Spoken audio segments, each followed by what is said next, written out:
Hi hello అందరికి నమస్తే, welcome to our channel. నా పేరు రవీందర్.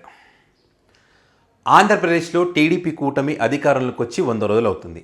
ఈ 100 రోజుల పాలనకు సంబంధించి చంద్రబాబు నాయుడు గారు తన పార్టీ నాయకులతో, మంత్రులతో, ఎమ్మెల్యేలతో వీళ్ళందరితో కూడా ఈ 100 రోజులలో అద్భుతంగా పాలన అందించాము, కాబట్టే ఈరోజు ఆంధ్ర రాష్ట్ర ప్రజలందరూ కూడా ఇది మంచి ప్రభుత్వం అని చెప్పి కొనియాడుతున్నారని చెప్పి చంద్రబాబు నాయుడు గారు చెప్తా ఉన్నారు. సో ఇదే కాకుండా ఇంకా రానున్న రోజుల్లో రాష్ట్రాన్ని సంక్షేమము అభివృద్ధి పథంలో ముందుకు నడిపిస్తామని చెప్పి విస్తృతంగా ప్రజల్లోకి తీసుకువెళ్ళండి. అదేవిధంగా ఎవరైతే మన ప్రభుత్వానికి సంబంధించి మంచి ప్రభుత్వం అని చెప్తా ఉన్నారో వాళ్ళ చేత వాళ్ళ యొక్క అభిప్రాయాలను కూడా సేకరించండి అని చెప్పి వాళ్ళు చెప్పడము, అందులో భాగంగానే వివిధ రంగాలకు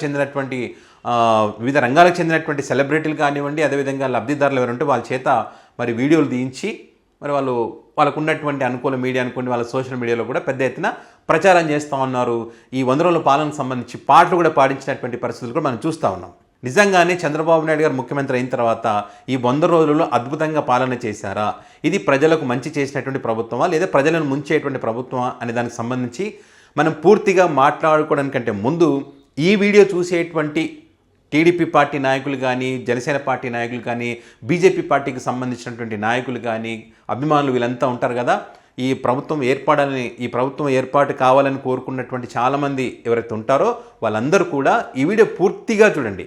నేను చెప్పిన దాంట్లో ఏదైనా తప్పు ఉందంటే కనుక, అరే బాబు నువ్వు ఈ విషయంలో చెప్పింది తప్పు, ఈ ప్రభుత్వం అద్భుతంగా పనిచేసిందని చెప్పి కింద కామెంట్ చేయండి. అంతేగాని ఈ వీడియో వైసీపీకి అనుకూలంగా ఉంది కాబట్టి ఇది టీడీపీకి వ్యతిరేకం, ఇప్పుడున్నటువంటి ప్రభుత్వాన్ని వ్యతిరేకిస్తూ వీడియో ఉంది అని చెప్పి ఇది పేటీఎం బ్యాచ్ అని చెప్పో లేకుంటే ఇంకో ఏదో బూతులు తిట్టో ఆ రకంగా పెడితే మిమ్మల్ని మీరు మోసం చేసుకున్నట్టే. ఇది ఏ పార్టీకి అనుకూలంగా ఏ పార్టీకి వ్యతిరేకంగా నేను మాట్లాడుతున్నది కాదు. ఏదైతే వాళ్ళు 100 రోజులు అద్భుతంగా పాలన చేశాము, ఇది ప్రజలకు మంచి చేసే ప్రభుత్వం అని చెప్పారో నిజంగానే మంచి చేశారా లేదా అనే దానికి సంబంధించి విశ్లేషణ మాత్రమే. ఇక చంద్రబాబు నాయుడు గారు చెప్తున్నట్టు ఈ 100 రోజుల పాలనలు అద్భుతంగా చేసామనేది చెప్తున్నారో నిజంగానే అద్భుతంగా పాలన చేయలేదా, అంత దరిద్రంగా ఉందా పాలన అనే దానికి సంబంధించి చూస్తే వాళ్ళు ఇచ్చినటువంటి హామీలో ఏదైతే పింఛన్లకు సంబంధించి గతంలో ఎన్నికల టైంలో 4,000 ఇస్తామని చెప్పారు కదా, ఆ 4,000 పింఛన్ అయితే పంపిణీ చేస్తున్నారు. గతంలో 3,000 ఉన్న పింఛను 4,000కి చేశారు. అది కూడా జగన్మోహన్ రెడ్డి గారు ఏ రకంగా అయితే ఇంటికి వెళ్ళి పంపిణీ చేశారో అదే రకంగా ఇప్పుడు ఈ ప్రభుత్వం కూడా ఇంటికి వెళ్ళి పింఛన్ అందించేటువంటి కార్యక్రమం చేస్తూ ఉంది. పింఛన్ విషయంలో వాళ్ళు ఇచ్చినటువంటి హామీని అమలు చేశారు. చేసిన దాన్ని చేశారని చెప్పాలి మనం. కానీ ఈ పింఛన్లు పంపిణీ చేసేటువంటి 2 లక్షల పైగా ఉన్నటువంటి వాలంటీర్ వ్యవస్థ ఏదైతే ఉందో, గతంలో వాళ్ళు వైసీపీ హయాంలో పనిచేసేటప్పుడు వాళ్ళకు ఉన్నటువంటి 5,000 జీతాన్ని 10,000కి చేస్తాం, మీరు లక్షల్లో సంపాదించుకునేటువంటి మార్గాలు చూపిస్తామని చెప్పి వాళ్ళందరినీ నమ్మించి అధికారంలోకి వచ్చిన తర్వాత ఆ 2 లక్షల పైగా ఉన్నటువంటి వాలంటీర్లను నడి రోడ్డు మీద నిలబెట్టినటువంటి పరిస్థితి ఉంది. సో దీనికి మరి వాళ్ళందరి బతుకులు బజారున పాటించినందుకు ఇది మంచి ప్రభుత్వం అనాలా లేదా ముంచే ప్రభుత్వం అనాలా? డిఎస్సికి సంబంధించి మీరు మెగా డిఎస్ అన్నారు, వచ్చిన తర్వాత సంతకం పెడతామని చెప్పారు, సంతకం పెట్టారు, ఏదో గ్యాప్ ఇచ్చి ముహూర్తం బాగాలేదని ఏదో తర్వాత సంతకం పెట్టారు, సంతోషమే. ఆ జాబులు ఎప్పుడు వస్తాయో ఏందనేది తర్వాత తేలుతుంది. దానికి ఒక పద్ధతి ఉంటుంది, ఒక ప్రాసెస్ ఉంటుంది, తొందరపడితే కాదని చెప్పి కూడా కొంతమంది చెప్తా ఉన్నారు. సరే తప్పకుండా వెయిట్ చేద్దాం.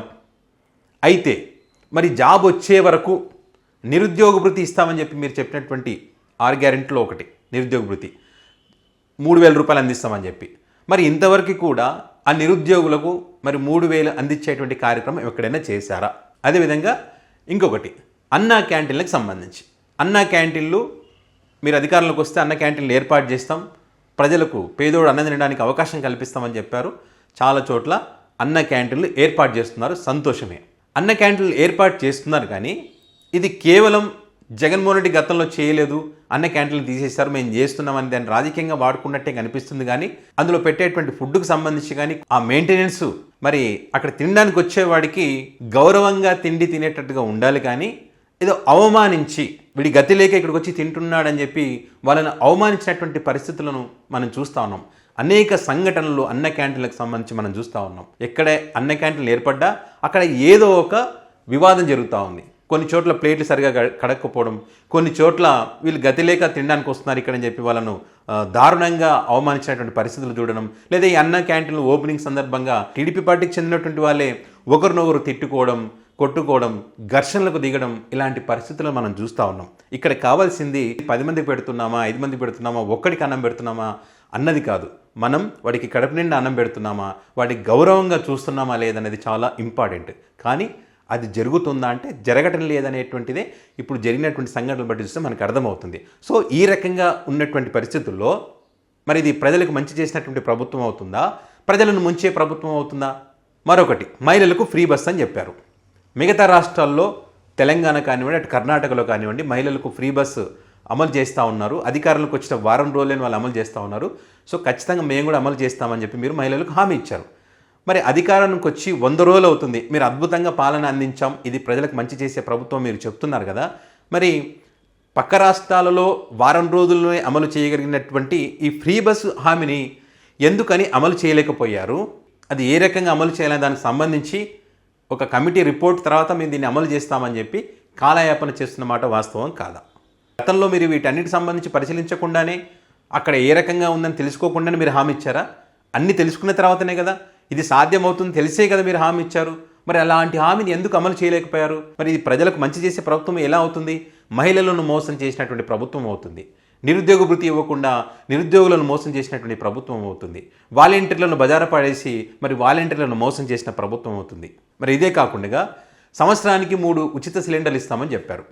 మరి ఆ సిలిండర్ ఉట్టి గ్యాస్ మాటలే. ఆ సిలిండర్ ఎక్కడ అమలు చేస్తున్న 3 సిలిండర్లకు సంబంధించి ఆ శాఖకు చెందినటువంటి మంత్రి నాదెండ్ల మనోహరే ఇది 3 సిలిండర్లు అమలు చేయడం సాధ్యం కాదని చెప్పారు. మరి అలాంటప్పుడు హామీ ఎందుకు ఇవ్వాలి? మరి ఆ హామీని అమలు చేయకుండా ఈరోజు మేము మంచి చేశాం, ఈ 100 రోజుల పాలన అద్భుతంగా చేశాం, ఇది ప్రజలకు మంచి చేసిన ప్రభుత్వం అని చెప్పి ఏ రకంగా చెప్తారు?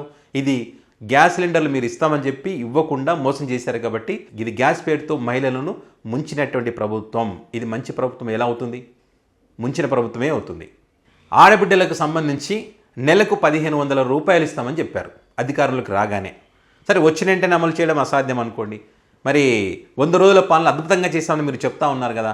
మరి 100 రోజుల అద్భుతమైనటువంటి పాలనలో మీరు ఇచ్చినటువంటి 6 గ్యారెంటీల సంగతే మనం ఇక్కడ మాట్లాడుకుంటున్నాం. వేరే గ్యారెంటీలు చాలా ఉన్నాయి. ఈ 6 గ్యారెంటీలకు సంబంధించి మరి మహిళలకు నెలకు 1500 రూపాయలు ఎందుకు ఇవ్వలేకపోయారు? మరి వాళ్ళకి 1500 ఇవ్వకుండా మోసం చేశారు కదా మీరు. మరి ఇంత మోసం చేసినప్పుడు ఇది ప్రజలను ముంచే ప్రభుత్వమే అవుతుంది కానీ మంచి చేసే ప్రభుత్వం ఎలా అవుతుంది? ప్రజలు ఇది మంచి ప్రభుత్వం అని ఏ రకంగా చెప్తారు? వాళ్ళు చెప్తారా? మాకు 1500 ఇస్తామని చెప్పి ఇవ్వలేదు కాబట్టి ఇది మంచి ప్రభుత్వం అని చెప్పి మహిళలు చెప్పారా? చెప్పరు కదా. మరి అదే రకంగా అమ్మఒడి, జగన్మోహన్ రెడ్డి హయాంలో అమ్మఒడి ఉంటే మీరు దాన్ని తల్లికి వందనం కింద మార్చారు.